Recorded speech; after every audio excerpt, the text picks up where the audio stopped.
There is also an interesting aspect of culture, like the ejiji, the enshi, the egi, or the adide, as most people would call it. This aspect of culture is all about the women folk or womenhood in Ikwerre land. It is a culture that is used in the past to protect the virginity of women. It didn't allow women to just go hayway as they are doing presently. In the past, Ikwerre girls would come to a reasonable age before being betrothed to a man or before being given out in marriage to a man. So for you to participate in the ejiji culture, it must be ascertained that that girl, that lady, was a virgin in the past. So you can see that the ejiji culture at that time in the past promoted the need for women to be as natural as they were created before going to a man's house for marriage. Primarily for marriage, not for anything.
We have other cultural activities that are associated with burial. For example, the bakapa and the budu. The bakapa and the budu are aspects of culture that are reserved for the burial of the very old. When a man or a woman gets very old in the Ikwerre land and dies, he or she can be entitled to bakapa or ibudu before being buried. Oh,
Emeshi school my area.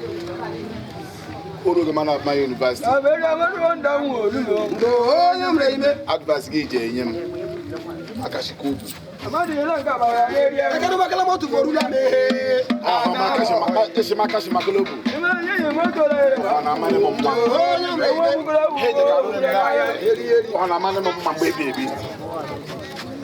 And education for cry.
The yam is the chief crop of all crops.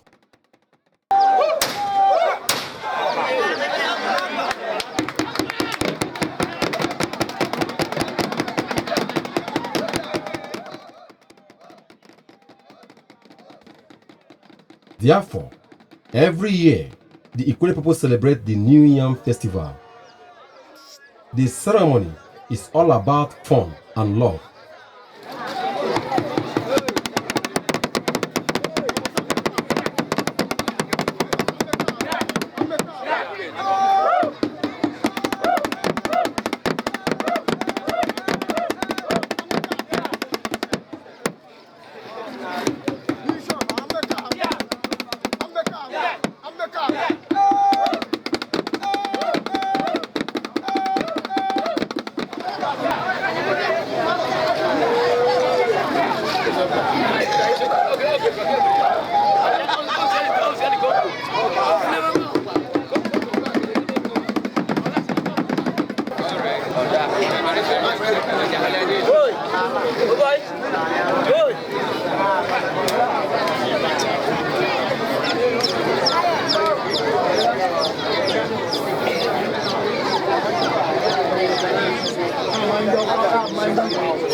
It is also a period to martial out laws for community coexistence.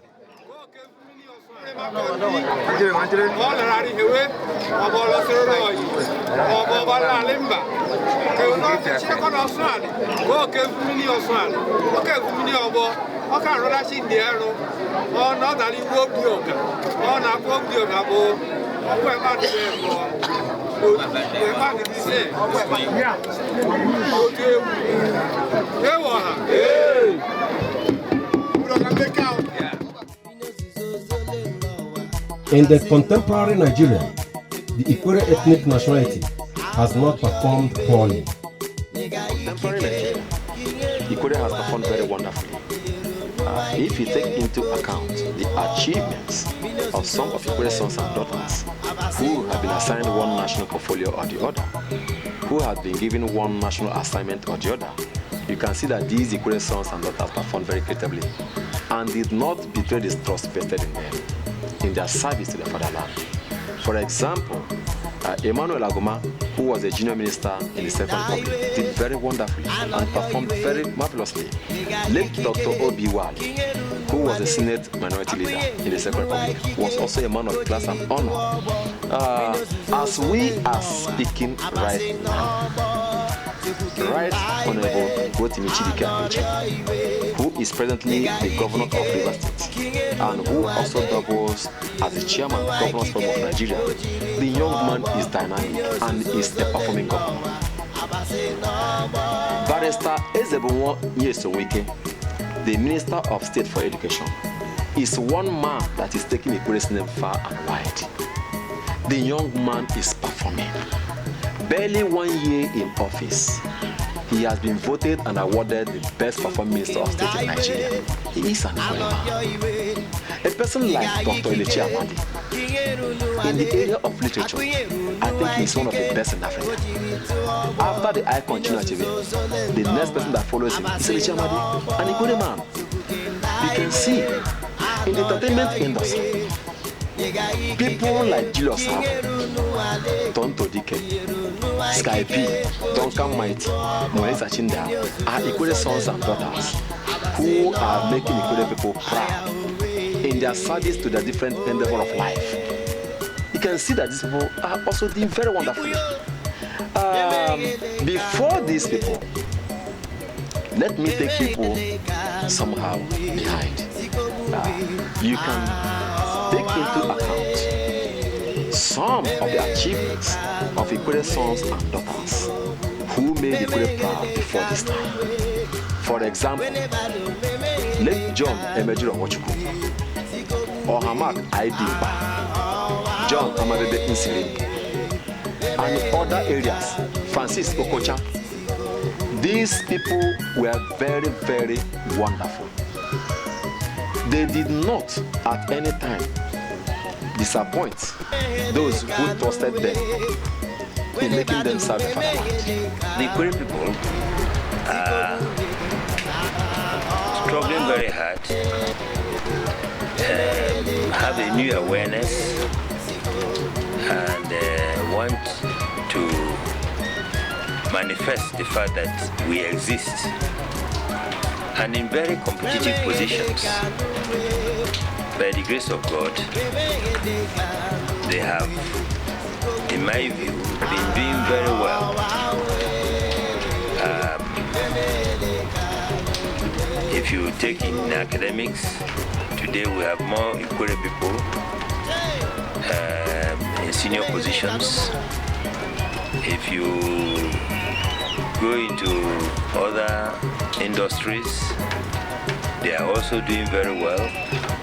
If you go into politics, they are doing well. Ikwerre has at last been able to produce a governor of the state. I can't think of any field where Ikwerre man has not been at his best, given the opportunity. But the question is, have we been given the opportunity competitively, and we have not done well? I would say no. If we are given the opportunity, we'll do very well. If it is in the legal profession, we have today a number of senior advocates of Nigeria, both that are alive, not talking about the few of them that are gone. In the banking industry, we have very highly exemplary personalities there. Our sons are doing very, very well in politics. We cannot now forget that Ikwerre was the first senator we had. And after that election, we were faced with a lot of problems in Rivers State. But for stability, today we thank God, our son is the governor of the state, Rotimi Chibike Amechi.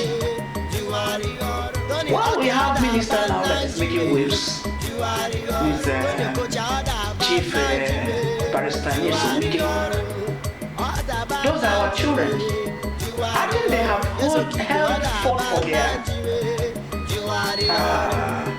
fathers, and we have been heard, both in state and national. We are not going back. We are doing well.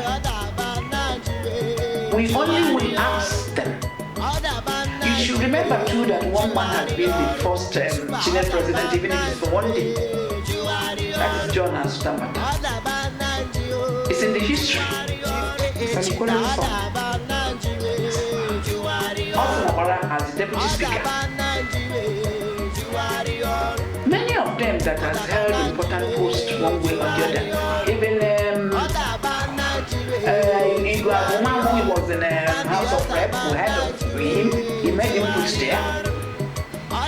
We have Andrew Chendu, they are all there. So we have our children in the main scheme of things. If we talk of banking industry, it has been a predominance of it. The fact that you say Ikwerre is so good. When people like Umoto, Isaiah Ikwerre employed most of the younger ones that we are now hearing now. We now know we have MD, either EG Access Bank, which is our Ikwerre, our son, Emeka Ikwerre, our son. We have somebody like Wogele, in First Bank. I think he's one of the EGs in First Bank. Then, in fact, people like Chisowaga, they held one post or the other, and then as AGs in their own bank, Crystal Bank, and of Nigeria, the way it works them.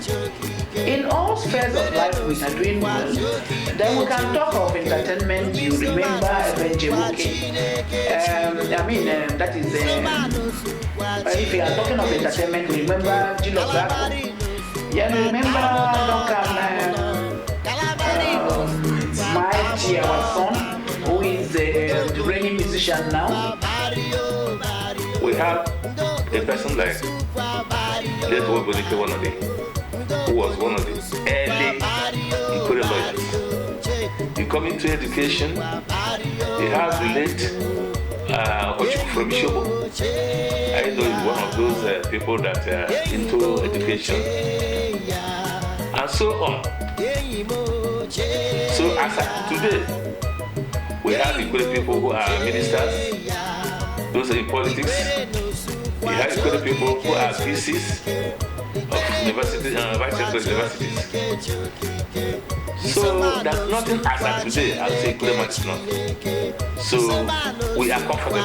I belong to the legal profession, and even before I had joined the legal profession, there had been some sales leaders. The first Ikwerre man recorded to have become a legal practitioner was Chief Ikwerre, of blessed memory now. May God rest his soul in perfect peace. He died last year, but he was perhaps one of the best lawyers Nigeria ever produced. He was called to the bar in England at Gray's Inn in 1959, and shortly thereafter returned to Port Harcourt and opened his own law office. The leaders of the bar in Port Harcourt in those days saw him as an upstart.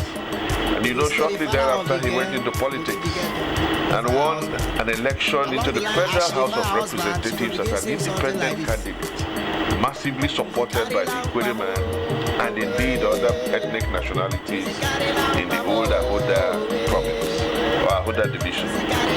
Wobidike Wonode was followed by Chief Richard Woyike, later Chief Richard Walker, from Ele, who ended up being the chairman of the Nigerian Bar Association Port Harcourt branch in the early 70s.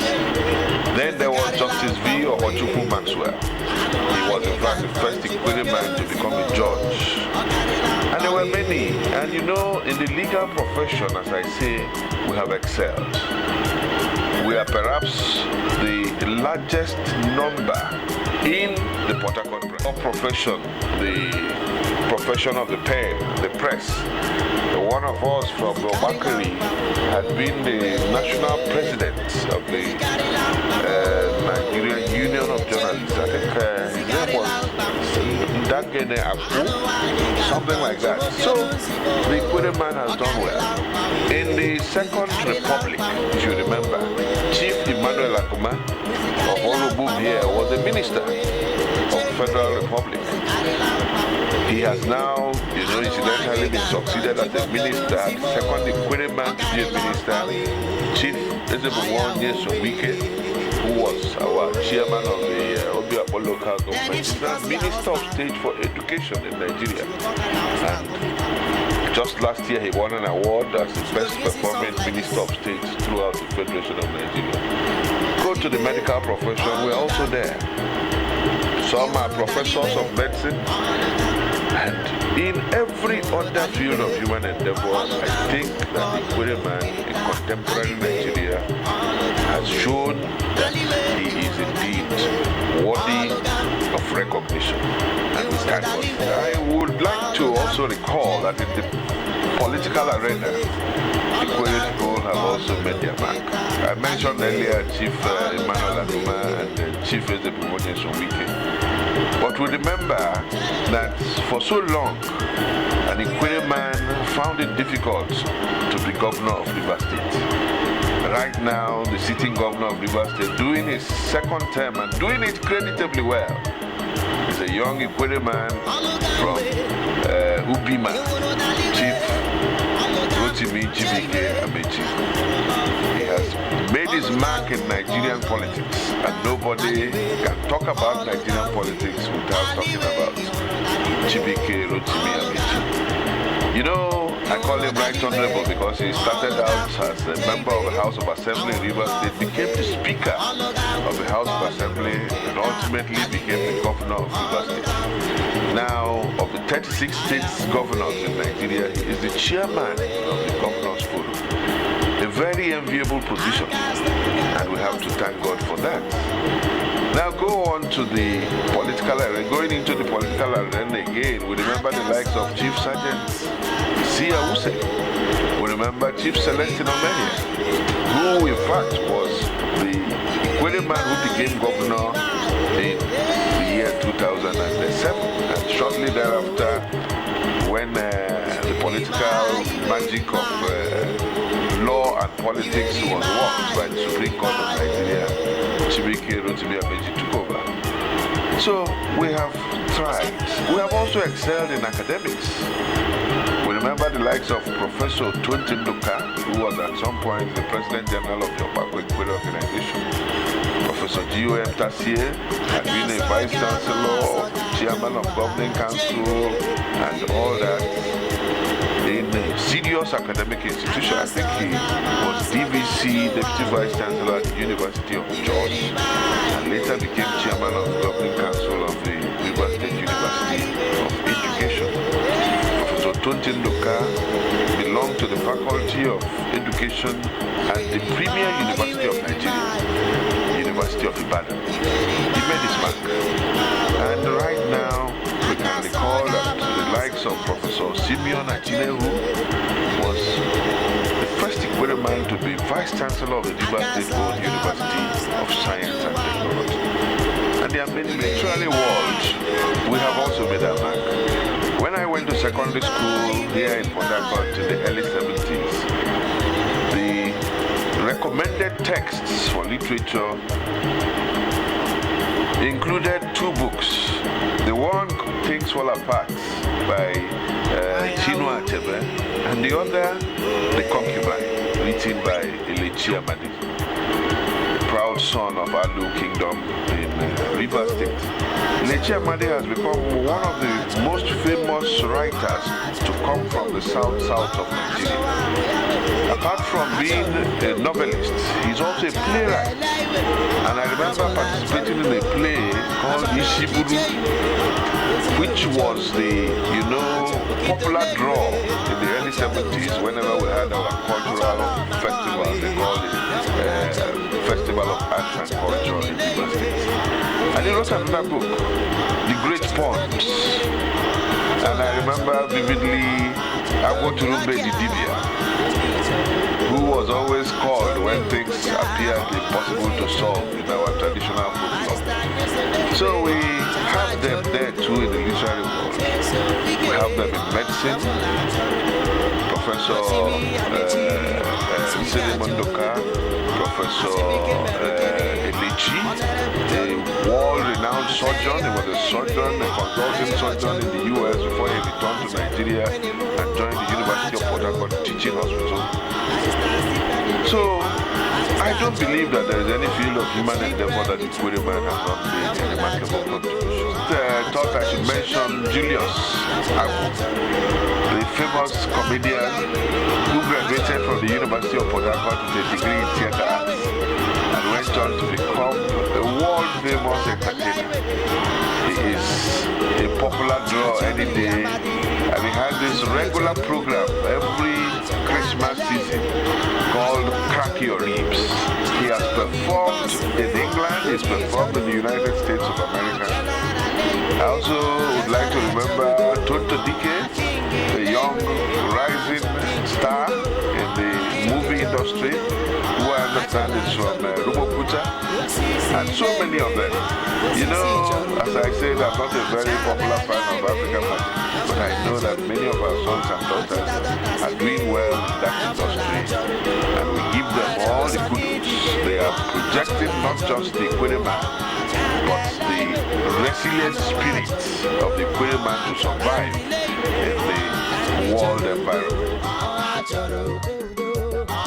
Ikwerre is umbrella body of the land. Man generally is a creature that tends to herd together. Just as animals do. You find lions, elephants, and so on. They tend to go in groups.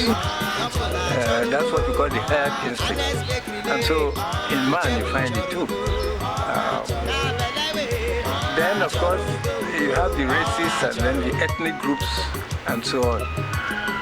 When you come down to eastern Nigeria, where I'm sure you are very interested, we had the various ethnic groups, and they all tended to herd together to protect themselves. And here in eastern Nigeria, we had the Igbos as the dominant ethnic group. Then you had the Efiks, the Ibibios, the Anangs, the Ikwerre people, the Ogonis, the Obas, the Calabaris, the Ijos, and so on. And in fact, nearly all of them have organizations, ethnic organizations, primarily to protect themselves and also to ensure the cohesion and survival of the group. In Ikwerre, we did just that. In fact, the Igbos started it. They had the Ohanes and the Igbo. It wasn't called Ohanes and the Igbo then. It was called anyway, I've forgotten now, but it had another name, not Ohanes and Igbo. Then, so Ikwerre people decided to form this group, but the idea didn't take root seriously until we had a challenge. That challenge came when the NCNC decided that Ikwerre people were Igbos, so they should be represented by an Igbo man, no matter where from. And so they decided, the NCNC nominated Elugoron, an Igbo man, to represent Ikwerre at the Eastern House of Assembly. This to us was unthinkable. And so the Ikwerre people rallied together against the NCNC, the ruling party then in the East. And you know, the NCNC was headed by Zik himself. And it was for us an uphill task to fight the NCNC. But then we did, and we were successful. Wanode, Wobidike Wanode, an Ikwerre lawyer, won that election. And so, Ikwerre was in fact formed after that, because it was a statement which we made say, look, Ikwerre is an ethnic group distinct from every other group. And that distinction has to be respected. We are not claiming superiority over anybody else. We are not fighting anybody. We just want our own ethnicity to be recognized and respected. So that was how Ikwerre really was born. The idea was there all the time, but this thing triggered off the movement, and after that election, Ikwerre came to stay. Go back to historical origins. About the 60s, as I said, 63 is a well-known date for the foundation, the common foundation for the organization. Correct that in those days there were what we call state union, the Yoruba Cultural Organization, Robo Progressive Union, BPO, all those were there. They were all trying to do the same thing, sort of project in the case of tendency to subsume among the Igbo. And of course, right from those origins, we have always maintained Ikwerre identity.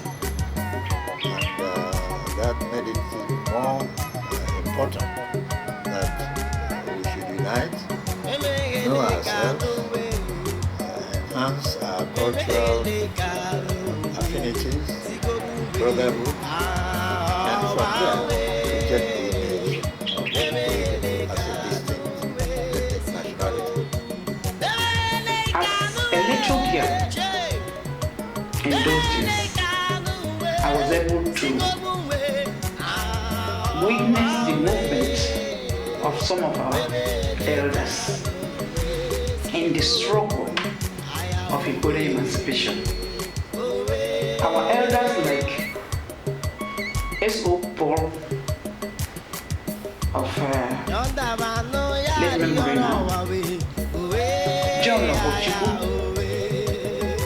late, S.A.D. Wachukwu, late, Dr. Biwale to come up to the other Ikwerre, Biwale, late, Stephen Alita, Wobidike one of them. Then Elechi was a very young man, Elechi man. It was a fight for them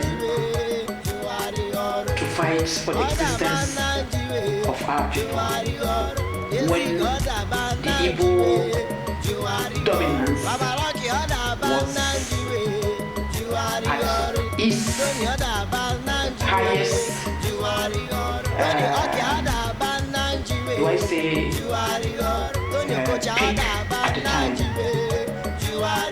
These people fought the life of the battle of their lives by repositioning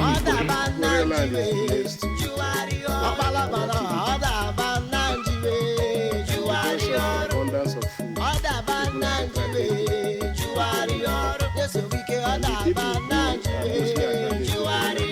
Neighbors, the Igbo.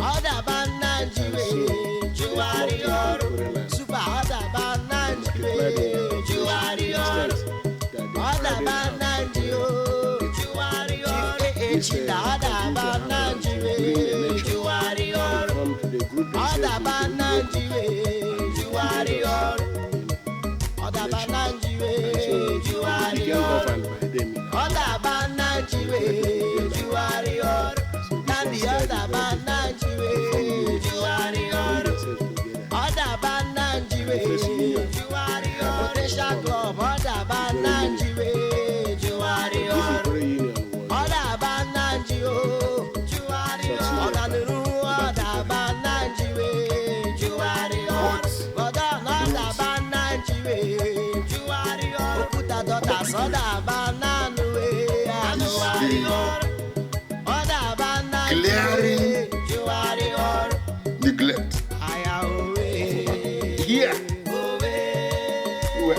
whether we are Igbos or not. There was one Andrew here who was representing Ndele as a councillor. There was in Agma, Kalu, Dele, what are those people?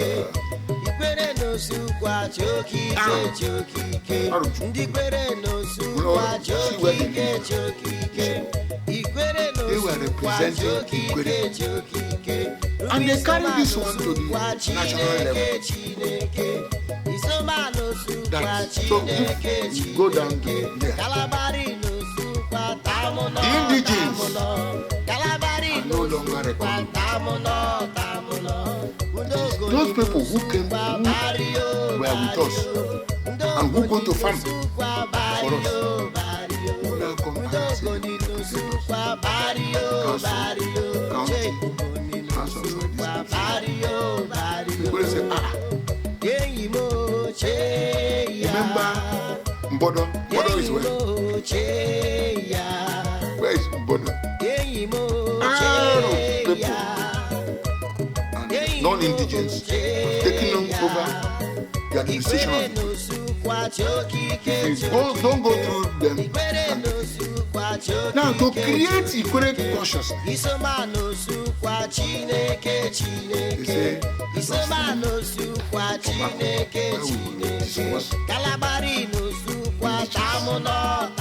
and they are right.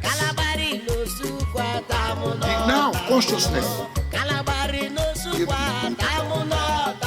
Let us form you and from there take over. That's the driving spirit. And that was why Ikwerre, who was to become a House of Assembly representative, was to be voted by Ikwerre against what would you call it? For my place, if we do clash marriage, say no. Because the father of the indigenous of the area. How can this non-indigenous represent us? You go begin sing something like this. Musicari lampamo, musicari lampamo, musicari lampamo.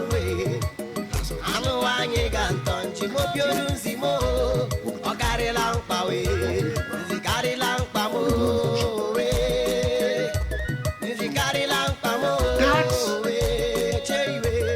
Oppression and lack of recognition and suppression of Ikwerre and taking over of Ikwerre assets and land by non-indigenous made Ikwerre consciousness to rise and say, let us found about Ikwerre. That's how. The organization has some veritable aims. The aims of the original founders of Ikwerre Cultural Organization, now known as Ikwerre Cultural Organization worldwide, are varied, but the basic one is to bring about the unity of Ikwerre people, and with it is to foster mutual understanding, cultural cooperation and understanding, and brotherhood among Ikwerre people. And perhaps thirdly, especially in this day and age, but right from the very beginning, to foster, enhance, project the personality of the Ikwerre people. Yeah, one of the aims of Ikwerre Cultural Organization is to promote unity amongst Ikwerre people, and that is very, very important because unity assures progress and development. Unity will help bring people together. Unity will make people work with one mind. Another aim of Bank Ikwerre is to encourage cooperation, among people and groups, so that they can improve livelihood, perhaps make themselves more comfortable. Another aim for Bako is to encourage educational activities that will help to enlighten people around, so that you create an avenue where people can come and discuss matters of interest from personal perspectives. Another aim is to bring general awareness and foster brotherhood among the people. Well, Ikwerre was founded along the lines of other ethnic organizations like Ohanes and Igbo. I think the Ibibios had their own, and so on. So it was basically founded to, one, ensure the solidarity of the ethnic group, ensure their cohesion, especially in times of crisis, and ensure that members of the group come to one another's aid in times of crisis, these are the basic reasons why any ethnic group decides to establish an organization like Ikwerre. Before the war, as you know, we suffered some handicaps like other minorities in the East. You have the Efiks, you have the Ogonis, the Ikwerres, the Calabaris, the Ogba people. All these people were minorities in the East. And of course, the big group was the Igbo group. And so there was the need for us to come together and protect ourselves.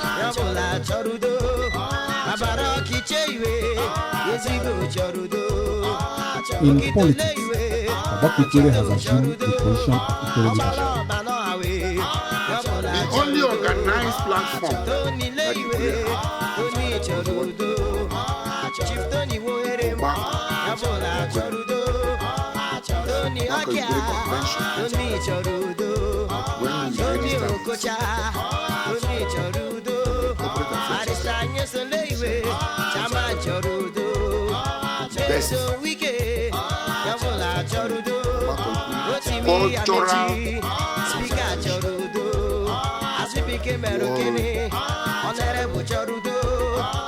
when this organization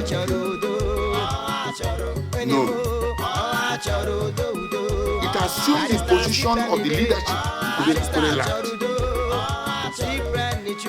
That position was a rallying point.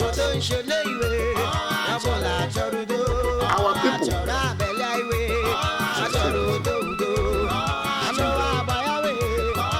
people were inflating votes from minority areas. The Ijaws, the other people from Niger Delta who knew politics early, knew how to manipulate it, knew what to put it in. Finally, when we saw it, nobody preached. We should not be in the position. we thought. What made them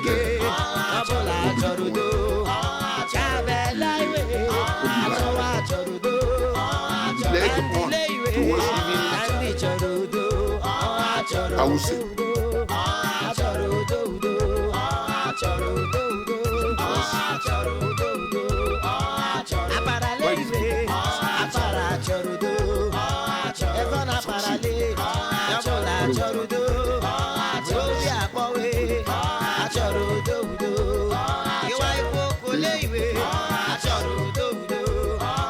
our son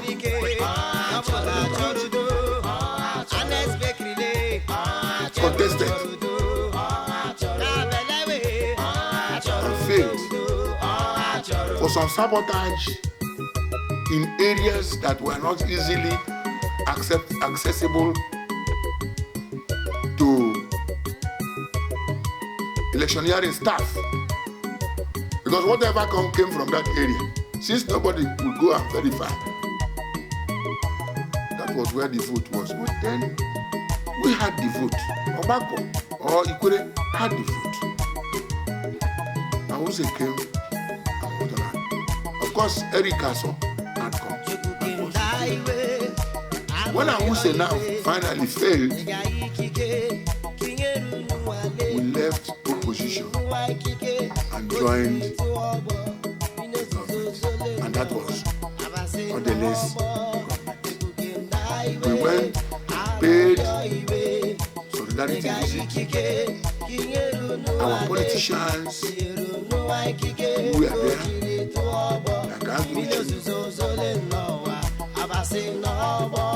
came up with his friends,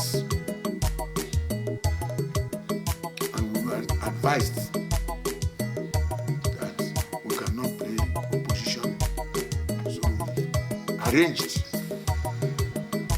to demonstrate to Odele that Ikwerre ethnic nationality was behind.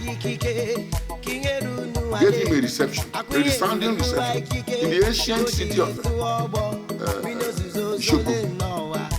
Brought personalities all over the world and convinced him that we are behind, and he embraced us. One of the problems of the people affecting its growth in Nigeria is godfatherism. Say that the Ikwerre people as an ethnic nationality must accept one, its position. The centrality of our position in Rivers State makes us unavoidable.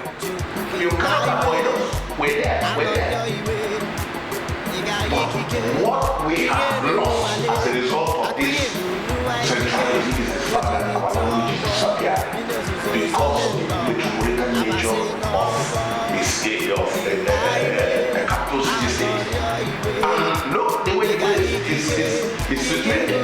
All the Ikwerre local government areas are the proximity to the central seat of power is so close that very soon the nativity part of the Ikwerre will disappear unless we insist that the Ikwerre language must be taught in schools, unless we insist that the Ikwerre language must be written out in books, unless we insist that we are not the Ikwerre missionary, where our sons and daughters will have to be asked to read and learn. Ikwerre language must be introduced as a curriculum in programs of education in the past. Yes, it's the most popular spoken language in the past. Because why not? That's the only way that anything can be sustained. And that is the work of you and I at all levels.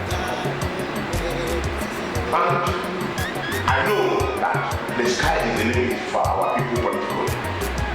Because the way we're going, with oneness in mind, with friendship that is available to our neighbors, I think we can go places in Nigeria.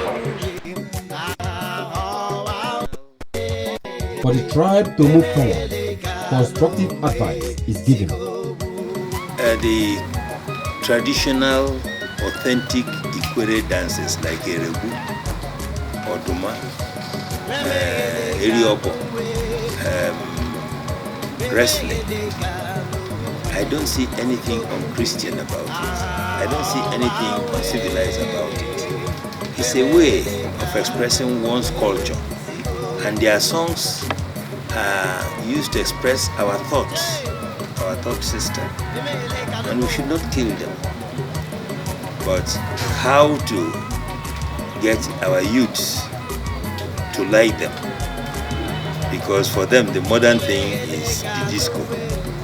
The instruments are beautiful.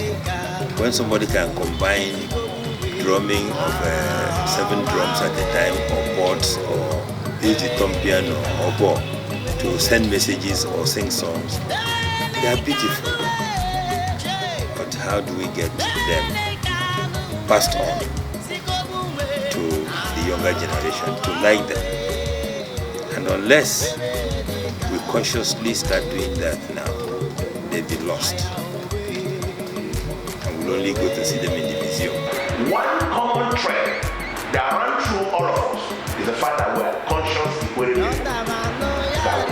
That we're mindful. One, of our integrity. 2, that we have no borders. Nigeria is built on the tripod of godfathers. And we didn't have any. So, I can say the first generation of Ikwerre people are the top. Where people like Obi-Wan, people like Otozinto, these are our foreigners. So look at them and come down and see where we are here today. You find that the generation of those who can be our forefathers never existed in our community. We didn't see them.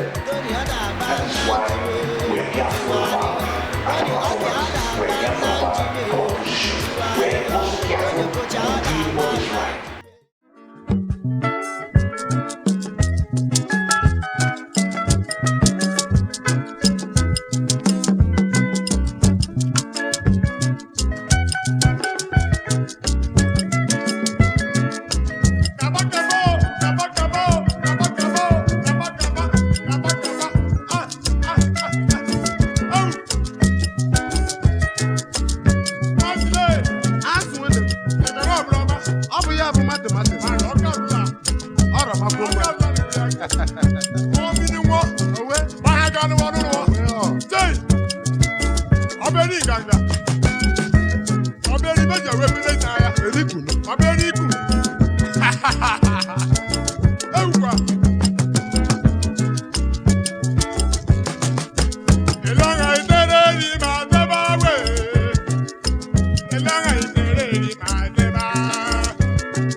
Anyway.